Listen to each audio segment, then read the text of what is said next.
Today, we're installing this brand new 25 horsepower Suzuki 4-stroke fuel injected outboard on a 20-foot pontoon that we're in the middle of rehabbing. Depending on your transom, if you have an old adjustable style transom with just wood, it's something to look into replacing. This was a nice heavy duty aluminum transom. However, it was just a piece of wood underneath this top plate. We added this 1/4-inch plate behind and then new plywood on the inside. That's 2 sheets of 3/4-inch plywood glued together and then bolted through. So now we've got tons more support. This had an old 25, actually a 28 special, which is the same weight, about 120-pound motor. We're putting a much heavier motor on, trim and tilt, all the bells and whistles, so we wanted to reinforce that.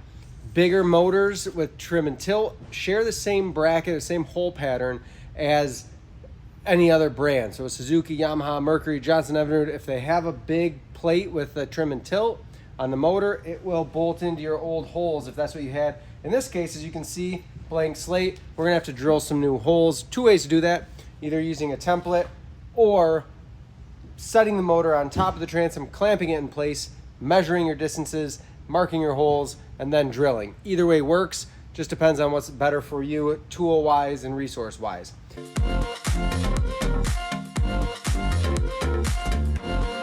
The other thing that's included with this motor, besides the fuel line, fuel tank, is a control box and electrical harness. The only thing you're gonna have to purchase in addition to what comes in the crate are shift and throttle cables. Those are all the Japanese motors, Tohatsu, Honda, Yamaha, Suzuki, they all run a 3300 style cable. They're about $40 or $50 a piece. So you'll have to do that because each boat is unique. But it does come with, right out of the box, this brand new, beautiful control box. Make sure you save those rigging pieces. These have my cable ends in them, as well as my bolts and spacers for the control box. Being as this is a heavier motor, if you have a couple strong folks, you could lift it on probably no problem with 2 people. We have an engine hoist, so we'll pop the hood off and then we'll go ahead and lift it with our engine hoist up onto the transom. Take that brand new hood and put it somewhere very, very safe until you're ready to mount it. I'm gonna set it on another boat for now that is gonna be out of the way. You'll see on the back of the engine here, this is our lift ring. If you have an engine hoist at home, something to lift it, this will work perfectly fine. So I'm gonna go ahead and hook up to that and then I'll just lift it slowly all the way up, keeping it on the cardboard, that way I won't scratch up the lower unit.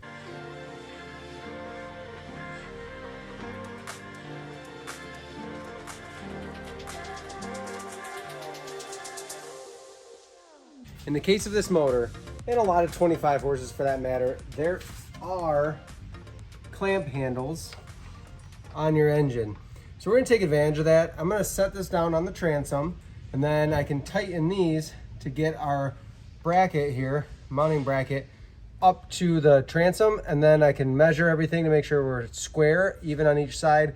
And then I'll go ahead and just drill my holes right through with the motor on, as long as my drill bit and everything's not gonna interfere, or my drill itself isn't gonna interfere with the motor and the cowlings. I'm just gonna go ahead, we've set it down on there. I'm gonna clamp it in position just lightly because I'm probably gonna have to move it. But now I can go ahead and unhook my hoist. I'm just gonna grab a tape measure and measure a few times, make sure that we're square.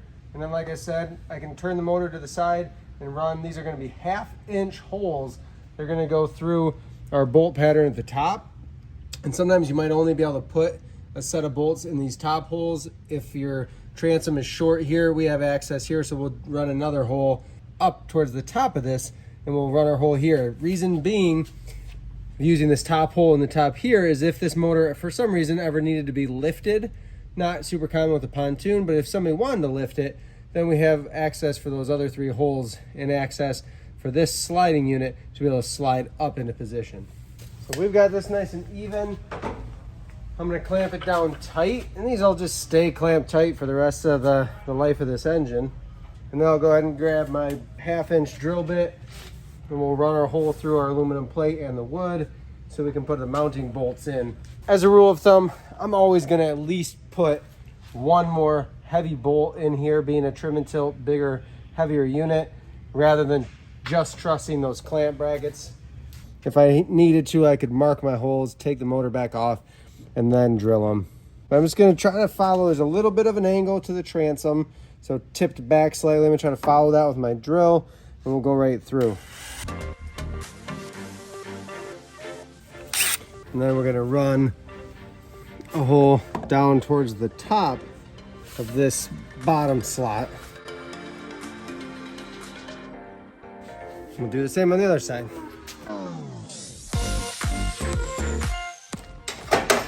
In your owner's manual bag, that's where you're going to find your hardware.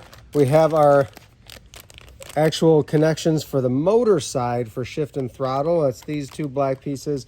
We're going to use those. And then our hardware washers and locking nuts for the actual bolting on the motor. So we'll make sure we keep these handy.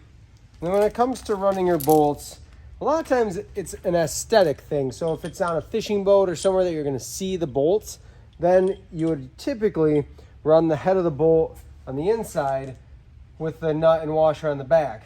In this case, it's a pontoon. Really doesn't make a big difference, but I am going to use the bigger washer. So we have a smaller flat washer and a larger flat washer. We're going to use the big flat washer on the transom side. Better to have the big flat washer against the wood. Get our washers and nuts started on the outside, and then I'm going to tighten everything up.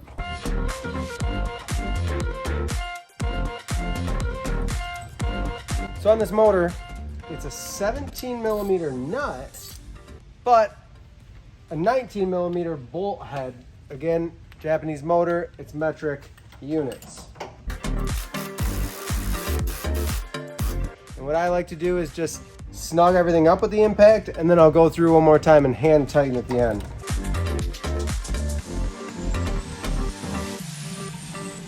We're bolted on. We've got a little bit of install work to do for our steering arm on the front, but that's only going to take a second, just one bolt. So let's do that next. So you'll see on here, we've already got this bracket in place on the motor. This is for the DF20 and 25.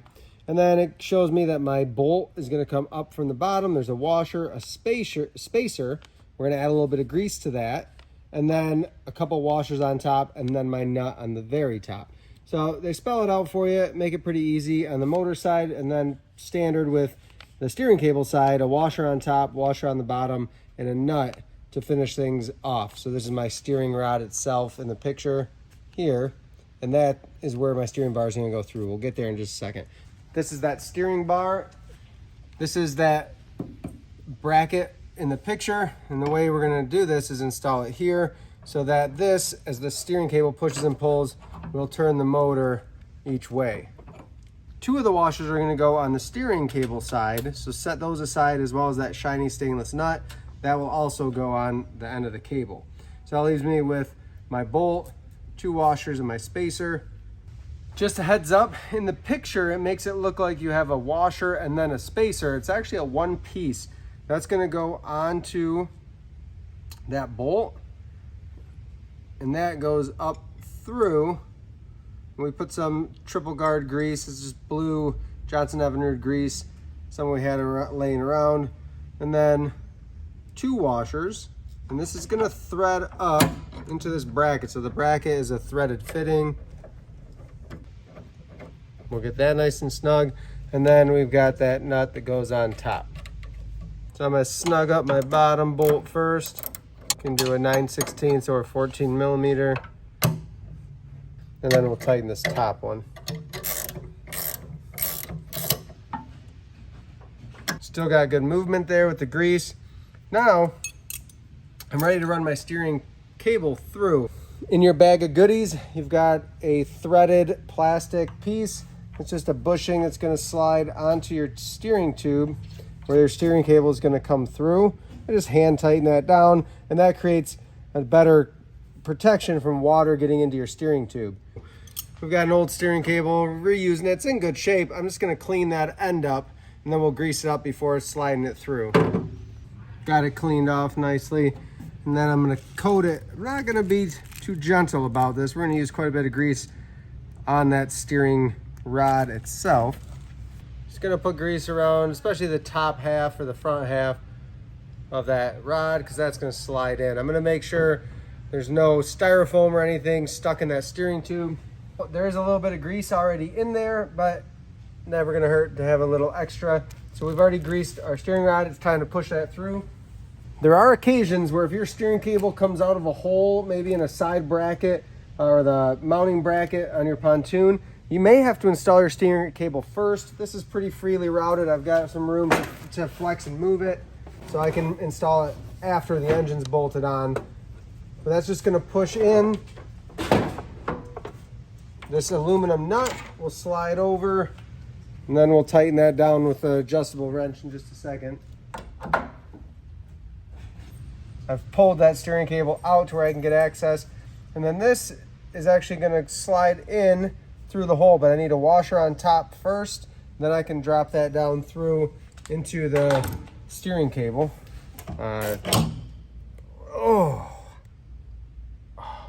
So it's about one of the most challenging steering rods to get to drop into the cable. Just real tight tolerances there, so I had to turn the motor pretty hard one direction to get that cable in. But now that we're in, we're tightened down. There's grease on both sides of that steering cable. I like to snug it up and then back it off just a teeny bit to allow for nice smooth steering.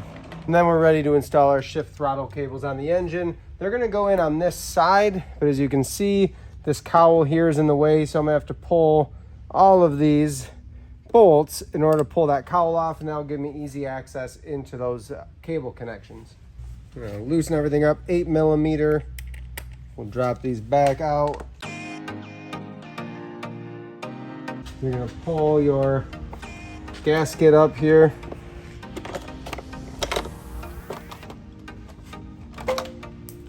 That slides right out. Again, one of my bolts fell. Don't lose those. We'll set this somewhere safe again. That's gonna give me access to the mechanism that's gonna lock my shift throttle cables in place, the sheathing, so that the ends can move. And then if we look down here, we have our throttle, so it's a push to open throttle, and then our shift mechanism here. So the motor comes in neutral, that's in the middle. First, we need to undo this bolt that's on top. Looks like a 10mm, maybe a little bit bigger. And that's gonna give me access to run my cables in. There's little grommet openings. We can slide our cables right through those. Shift will be the farther in hole, and then our throttle will come through this outside hole. Johnson, Evinrude, and Mercury have their own shift throttle cables with fittings already attached. This is one cable, but both ends look the exact same. There's an adjustable nut here and a threaded end, and that's how we can install our fittings. If you remember, there were fittings for the motor side, these plastic pieces. They're gonna thread down, and I like to go about halfway when I'm back on the motor, because the other end of the cable, this is gonna be my motor end, the other end is adjustable with a thread-on fitting as well. So we can adjust to fine-tune our shift and our throttle at the control box as well as the engine. I'm gonna tighten that down, and then I'll just work it in opposition so everything stays nice and snug. Now it can't move. And as I mentioned, that first one is gonna be our shift cable. If you wanted to, you could label the other end of this as a shift, or you can test it when you get to that part installing the control box. We're gonna open this bracket up. If you look in here, as this bracket drops out, it's gonna expose these slots, and that's what's gonna catch our cable. So when I install this cable, like I said, we're doing the shift cable first. That's the farther one in. I'm gonna slide this into the grommet and into that slot.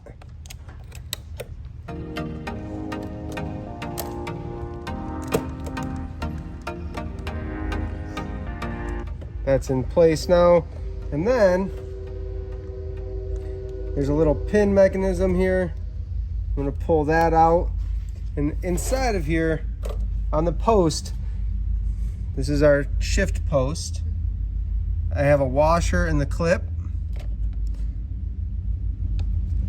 I need to move my throttle out of the way so that I can put that on, and then I can put my washer and my clip back in.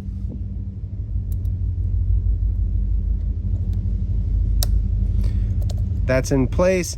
And again, looking up front here, that's what holds our sheathing in place. Now this cable can move freely to shift. We're gonna do the same thing, run it through to our throttle. So again, just to give you an idea how this works, this clip is gonna hold this sheathing here, and that allows for the end of the cable to move freely. So if everything would move if this wasn't pinched in place. Slide up into our catch and our grommet at the same time. That's now in position 2. Before you put your shift throttle cables into that boot while you still have everything unhooked with that side cowl off, you're going to want to run your electrical harness. So you have an end that's all wrapped up with a whole bunch of connections. These would go potentially to gauges, but also your trim tilt harness and your main ignition harness plug in at the control box. This is our engine plug-in, just one big connector, whole bunch of wires. This grommet has your battery cables coming through, and then there's a hole next to it for this main harness, this main electrical harness. I'm gonna put my plug in through where it needs to go, which is right along the front of the engine. And we'll take it to the other side and we'll plug it in. So I've got a big plug in the front. This is the engine side. I'm gonna pull my big plug from the harness through. We'll line those up and just quick and easy plug in. And then there's a little clip down inside where that will clip back into place. So with that harness in place, I can run my line up through the grommet, slide my grommet back into place. Then we're ready to let those shift throttle cables come back up into position. Everything's in. We'll put our bracket back together, and then we can close this back up. That bracket's job is just to hold that cable pinned into our groove here. And now I'm gonna put our cowl back on, close this up, put our grommet back around, our gasket back around, and then we can move all the way up to the control box. And this install is getting almost done. When you put this back on, just remember we've got the grommet that's holding our shift throttle cables. So we have to make sure that we get that in the right position. So I'm gonna start there, slide that in, it catches, there's a little groove for it. And then we also have down below, you've got where your oil drain is. So once I get everything starting to fit into position, I'll get a couple of these bolts started just loosely so I can recheck our position before tightening any one particular one down. And Suzuki's done a nice job of making the cowls come together. There's grooves that you can see slide where they need to go. Those are all bolted back in, and now I can put my gasket back around. We'll remove all the blue tape and the styrofoam. I've got my ignition harness, shift throttle cables all installed with the motor. We're ready to put the hood back on. I'm gonna run my shift throttle and ignition harness through the transom over to the side, up the pontoon to where it will then come up through the floor to the control box.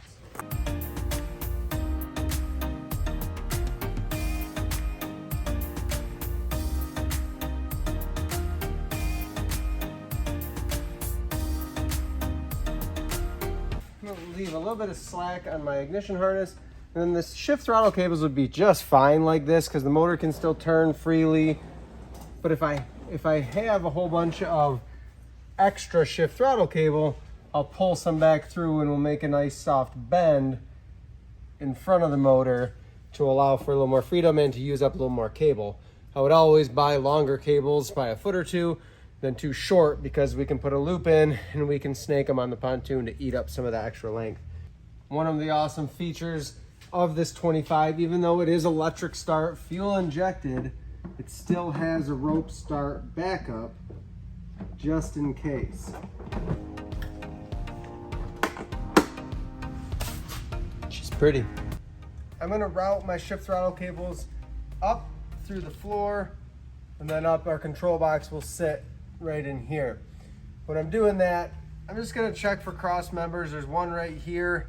So I'm actually gonna make sure I put my hole just behind that so I can have a nice soft bend all the way up to my control box. We'll put a 3-inch rubber grommet or rigging boot on the top side too.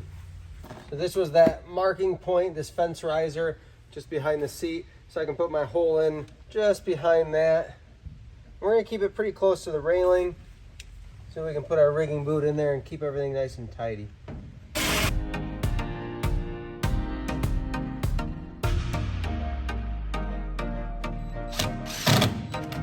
I've got my rigging boot in. I'm ready to push my cables up through the floor along with those 2 plugs, my ignition harness plug and my trim tilt harness plug. They're going to plug into the back of my control box. When we open this bag for the control box, we've got our 3 rigging bolts. We've got 3 spacers in case you need the spacers to get your box off the railings a little bit. We've got washers and nuts, all for mounting your control box to the railings. The parts I'm really digging for are our cable ends for inside the control box, little spacer plate, and then our clips that are going to hold the cable ends on. I'm going to take just the bottom of this panel off. Just a Phillips number 2 screwdriver will work. Put your hardware somewhere safe.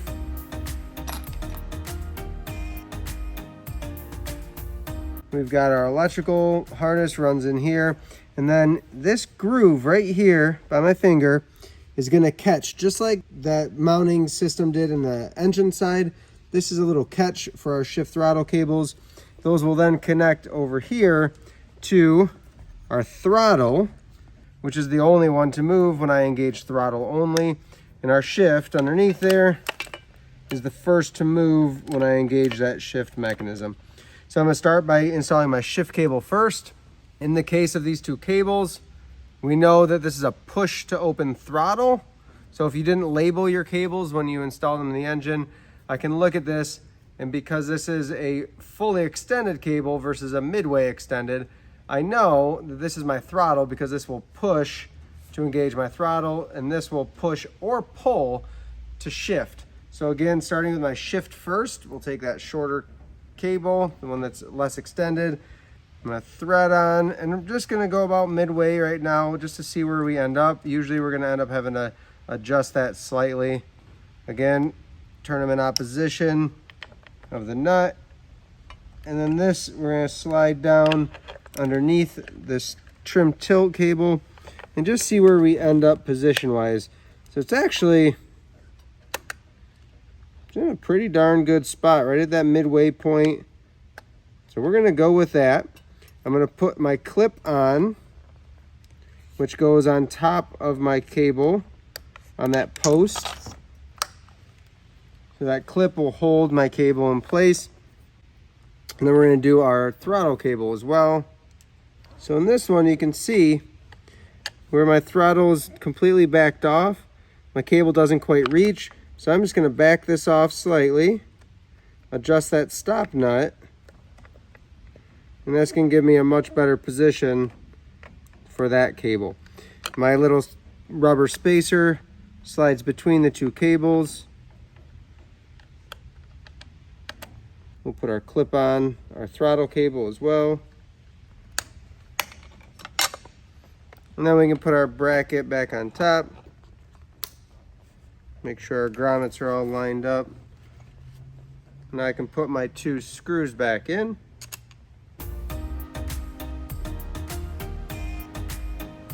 We've got throttle. We've got shift. Remember, it might not shift if it's not running. It may only go into forward and not reverse, like this one. We're going to need to run the motor to make sure that everything is positioned properly and that we don't need to make adjustments.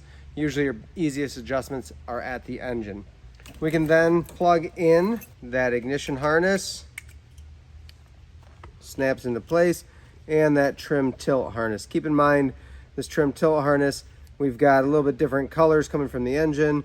We have a blue, green, and red coming from the control box, and then we have a blue, white, and pink or red coming from the ignition harness. That's going to snap into place there too. And we can now move to installing our control box on the rail. So in this case, I've got a aluminum bracket that's going to span between the two railings. That's going to be my best bet to get this installed in a nice looking way and sturdy way. When you do this, you just want to make sure that you leave yourself enough room to have a fully engaged throttle, kind of like so. That's plenty of space. We have a nice soft bend to our shift and throttle cables that are going down through the floor. So this is right about where I'm going to install this, but like I said, I need to install my plate first, and then we'll get this bolted to the railing. This is my plate, roughly getting it spaced out. I'm just going to mark where I need to drill holes. Just going to do a couple holes at the top through the middle of the railing, then a couple at the bottom through the top part of that railing there too.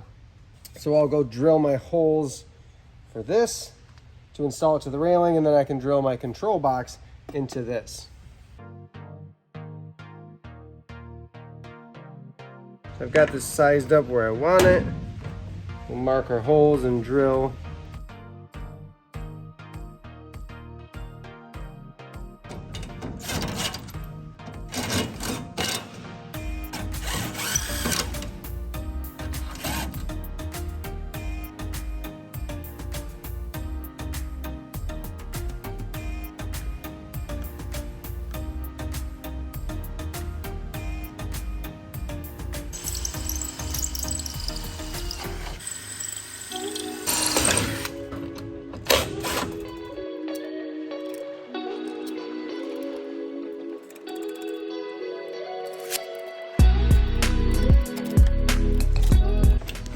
And there we go.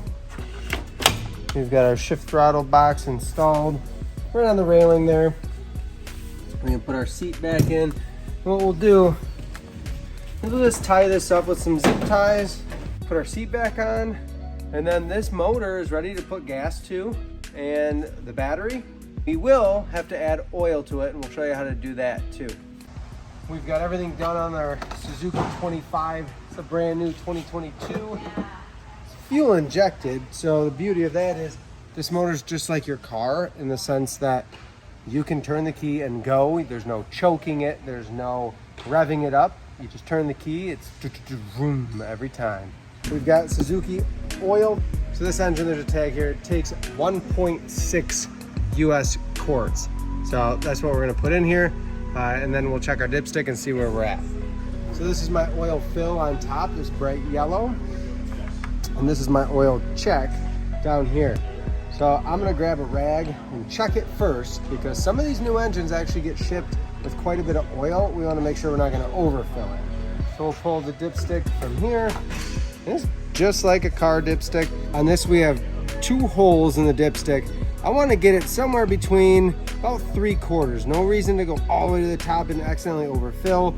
3/4 full is just fine. So again, this one from the factory has been drained, it's completely dry.